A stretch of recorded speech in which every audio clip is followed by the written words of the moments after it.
Okay, ini video yang kedua tentang pengekosan serapan dan margina, part 2. Cikgu sambung apa yang cikgu ajar hari itu. So, video yang kedua ni ialah khas untuk cikgu nak terangkan tentang kesan unit keluaran dan unit jualan ke atas untuk mesin. Ini pernah keluar dalam STPM saya rasa 2 kali macam tu. Jadi quite popular. Kita akan tengok macam mana unit keluaran dan unit jualan ini memberi kesan kepada untung. So yang ni unit pengeluaran dan jualan boleh memberi kesan ke atas untung bersih dalam 3 situasi. Okay, situasi yang pertama, yang ini cikgu pun sudah terangkan dalam video yang pertama actually. Situasi yang pertama, di mana keluaran adalah lebih daripada jualan. Ingat tak? Dalam video pertama, cikgu sudah kata kalau dia keluar 1000 unit tapi dia hanya jual 800 unit, jadi keluaran sudah lebih daripada jualan. Jadi ini menyebabkan adanya inventory akhir 200 unit.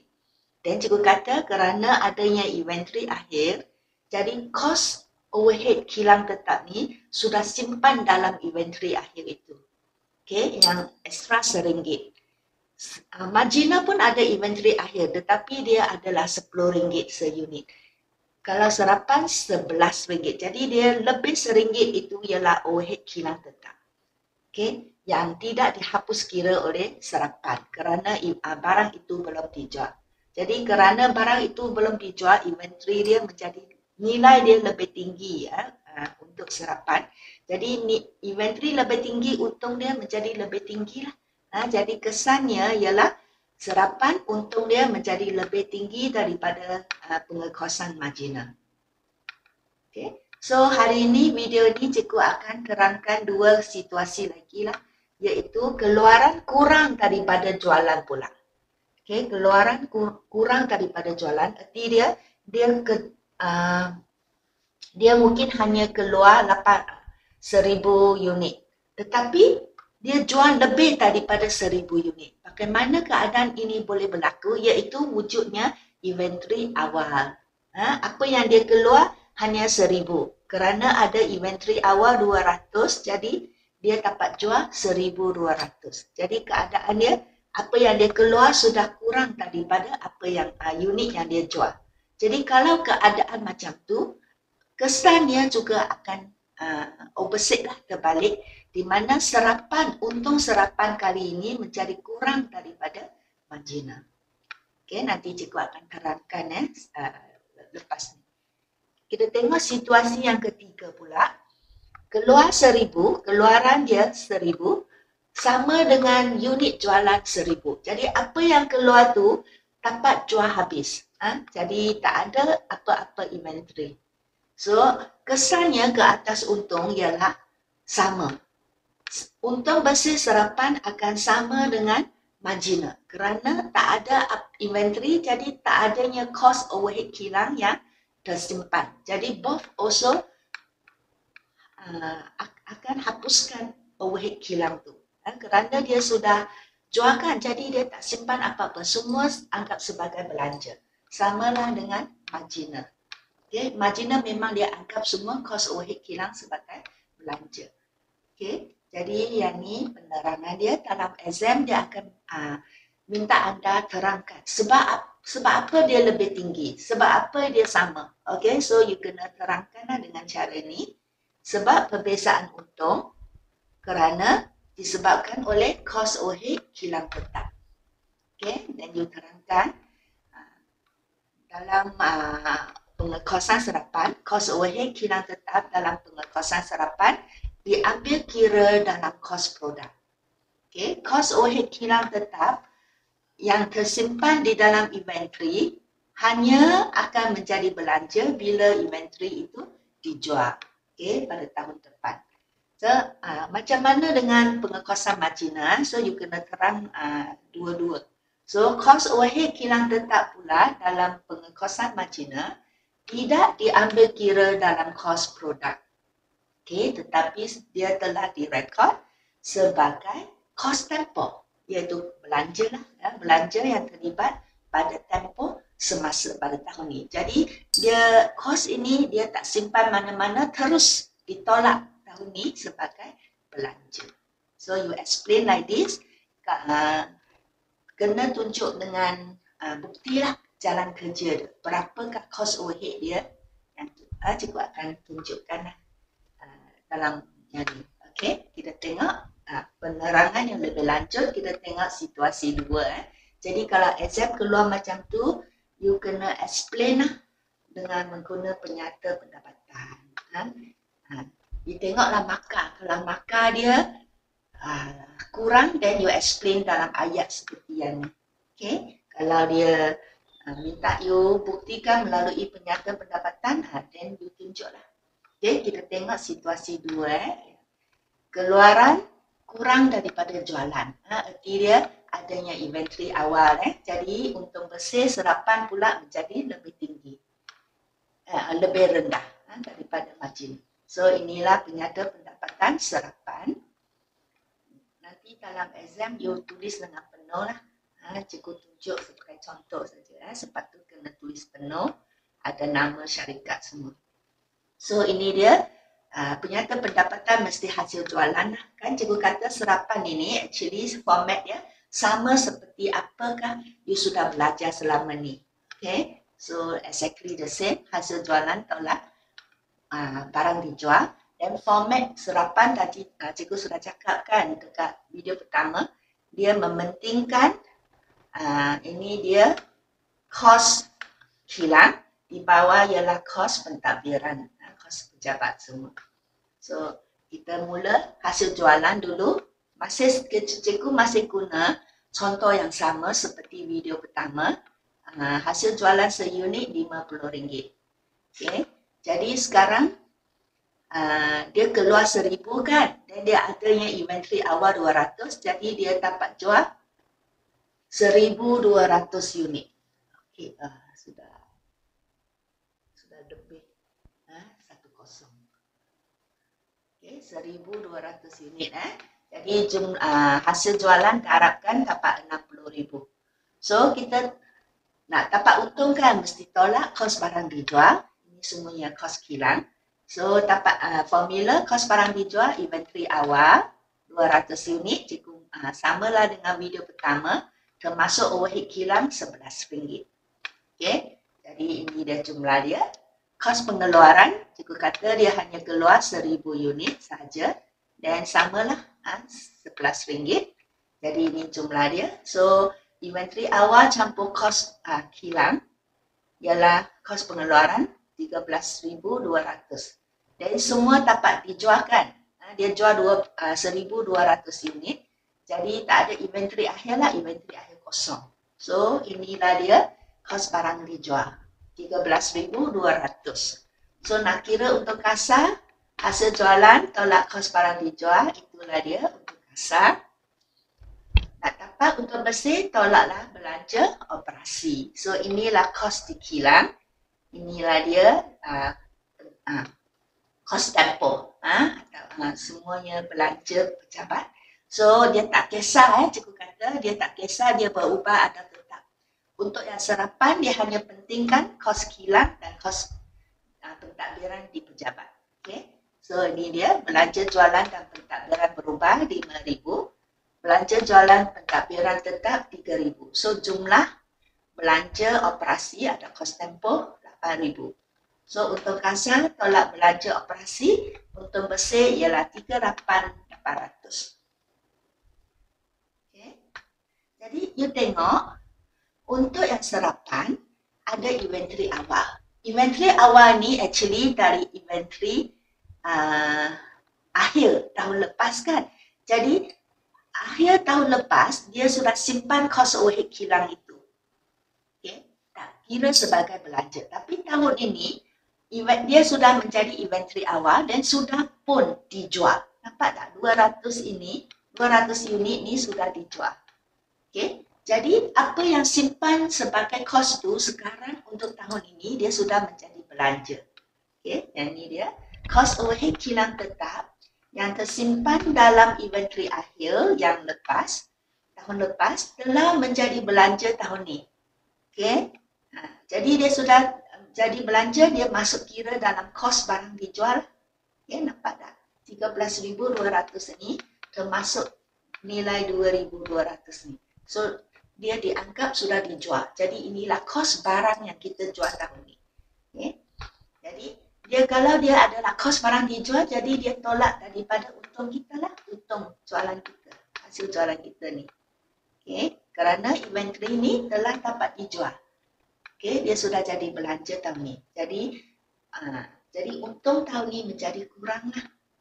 Okay, kerana sudah termasuk kos yang lepas yang tak jadi belanja sudah tak jadi belanja tahun ni. Jadi untungnya 38,800. Kita tengok pula penyata pendapatan marginal.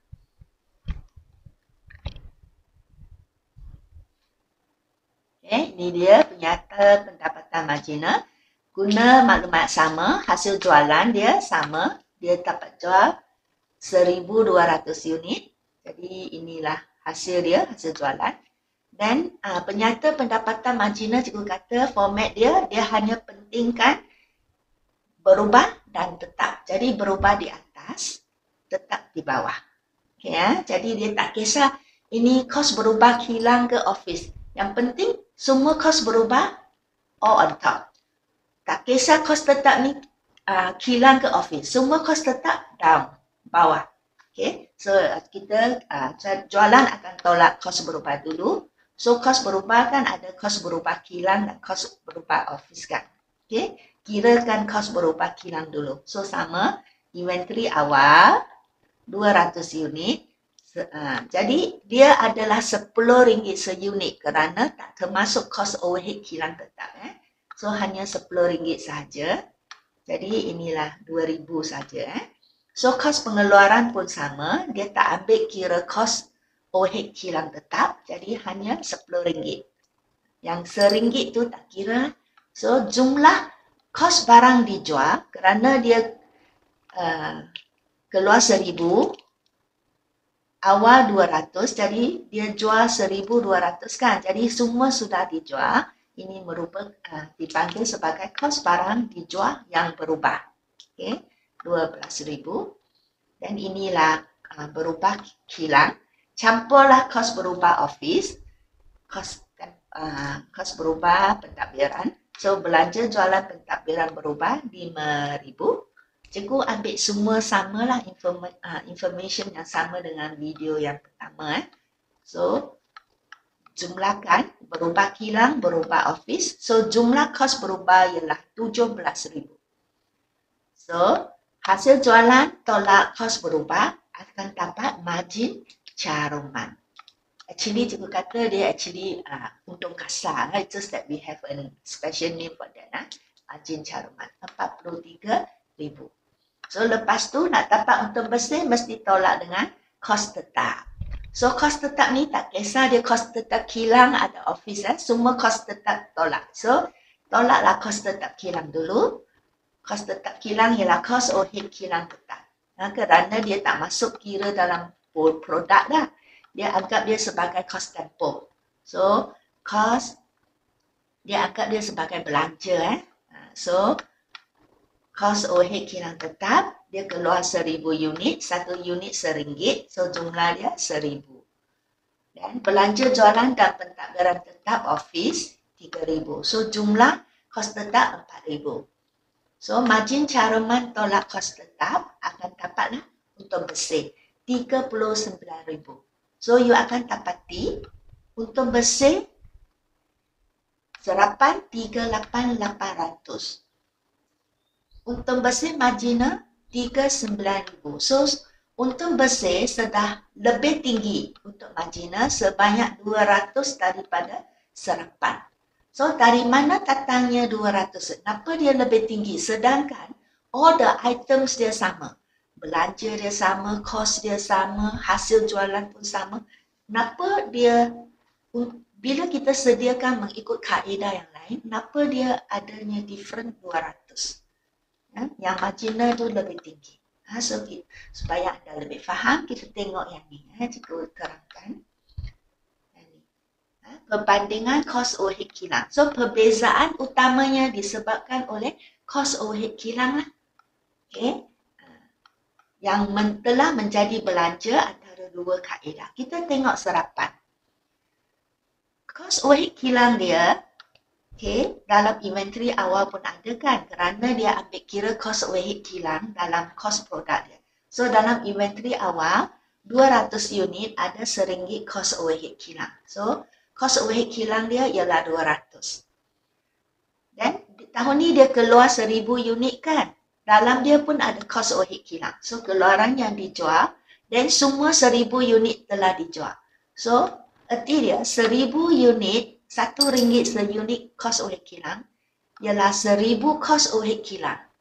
Dan semua yang dia 1000 unit itu sudah dijual. Erti dia 1000 unit kos overhead kilang telah pun menjadi belanja kerana barang tu sudah dijual. Jadi total belanja tahun ini untuk kaedah serapan, kalau kita sediakan penyata pendapatan ikut kaedah serapan, total cost overhead kilang ialah 1,200 for this year. Sudah ditolak daripada untung sebagai belanja. Sedangkan kita tengok marginal. Inventory awal dia kosong. Tak ada cost overhead kilang. Kenapa? Kerana dalam inventory memang dia tak masuk kira cost overhead kilang bila dia kira cost produk. Jadi dalam inventory dia tak kisah awal ke akhir memang tak ada unsur cost overhead kilang di dalam. So jadi tak ada cost overhead kilang. Okay, kerana dia memang tak kira lah cost overhead kilang dia adalah sebagai belanja. Tahun itu berlaku belanja tu, tahun itu akan dihapuskan. Terus tolak dari untung. Jadi dia tak bawa ke tahun hadapan. So memang kosong. Okay. So tetapi tahun ni dia keluar 1000 unit kan. Jadi tahun ni dia ada cost overhead kilang direkod sebagai belanja yang ni RM1,000. Satu unit RM1. Jadi dia keluar 1000 unit. Jadi cost overhead kilang ialah RM1,000. Jadi untuk kaedah marginal dia hanya merekod belanja RM1,000 saja untuk kos overhead kilang. Okay. Sedangkan kita tengok belanja overhead kilang tempoh semasa tahun ni. Serapan sudah rekod sebanyak 1,200. Marginal hanya rekod 1,000. Jadi perbezaan belanja ialah 200. Jadi ini menyebabkan belanja serapan lebih tinggi. Jadi ini menyebabkan serapan dia belanja lebih. Jadi untung dia pun sudah turunlah kurang 200 banding dengan margin. Okay.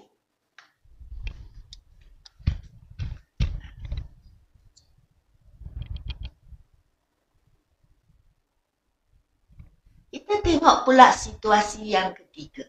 Oh ya, sebelum tu cikgu kena terangkan yang ni ini dulu. Ini pun selalu keluar dalam exam. Kadang-kadang exam dia hanya bagi satu kaedah saja. Arti dia hanya tunjuk minta you sediakan penyata pendapatan kaedah serapan. Dan daripada penyata pendapatan serapan ni dia minta anda kirakan untung bersih untuk marginal. Boleh tak macam tu? Boleh kan? Kita boleh buat macam tu kerana kita tahu perbezaan di antara untung, serapan dan marginal ialah kerana sebab overhead. Okay? Disebabkan overhead kilang tetap. Jadi if we know that the untung bersih either one kaedah, either serapan or marginal, then we can calculate to get another untung bersih of another kaedah.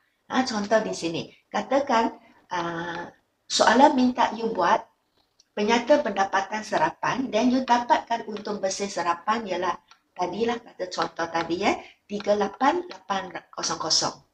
So from there untung bersih serapan I can get the untung bersih marginal.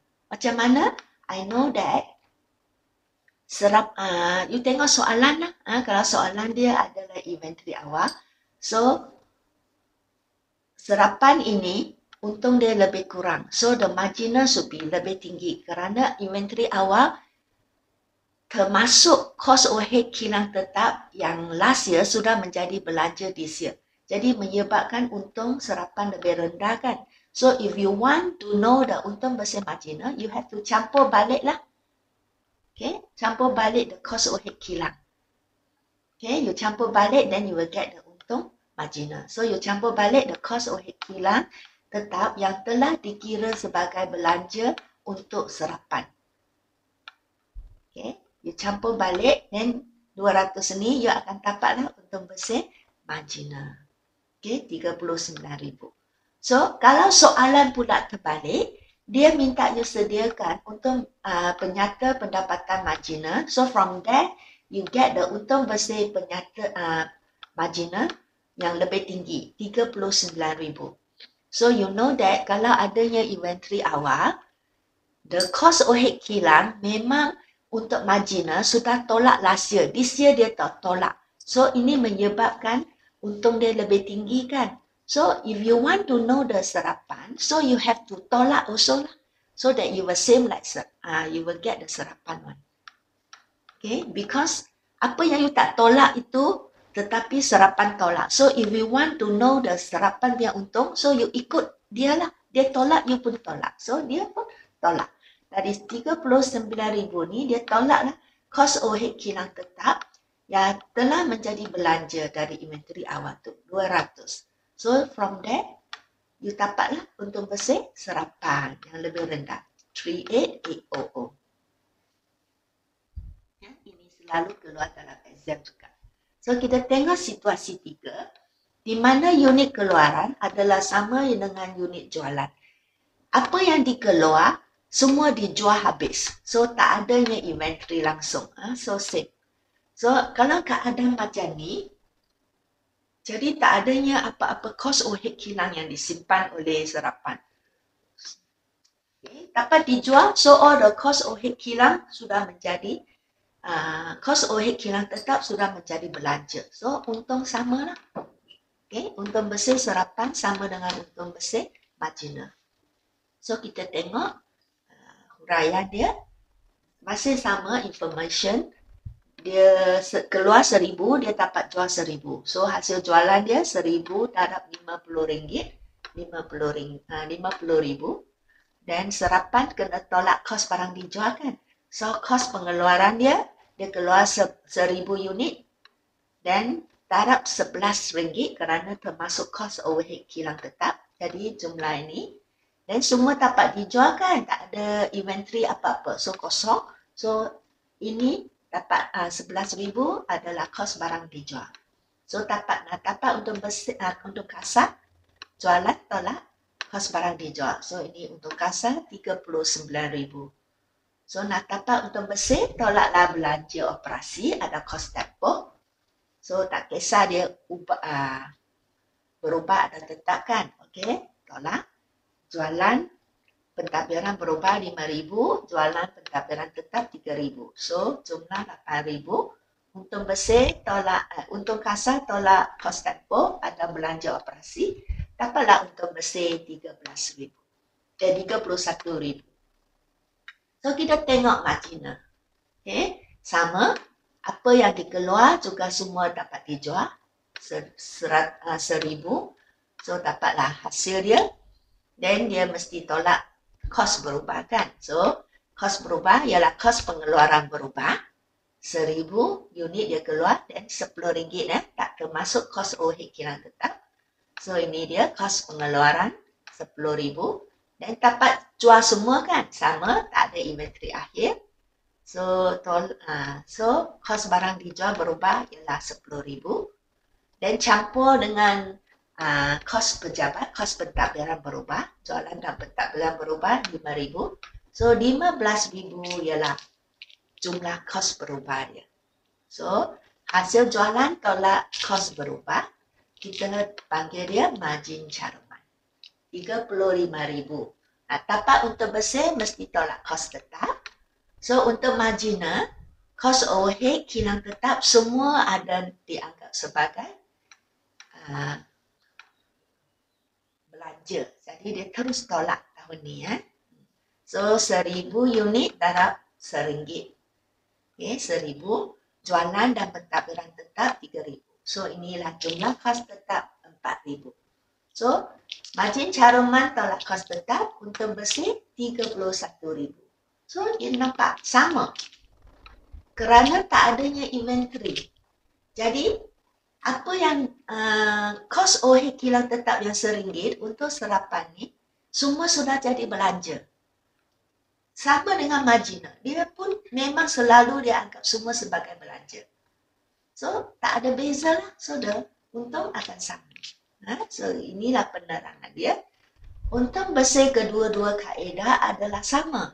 Sebab kos OH kilang tetap dalam kedua-dua kaedah telah dua-dua pun telah kira dia kos OH kilang tetap ni sebagai belanja tempoh semasa, belanja tahun ni. Terus tolak daripada hasil jualan. Semua kira sebagai belanja tahun ni. Tidak ada kos OH kilang tetap yang tersimpan dalam inventory.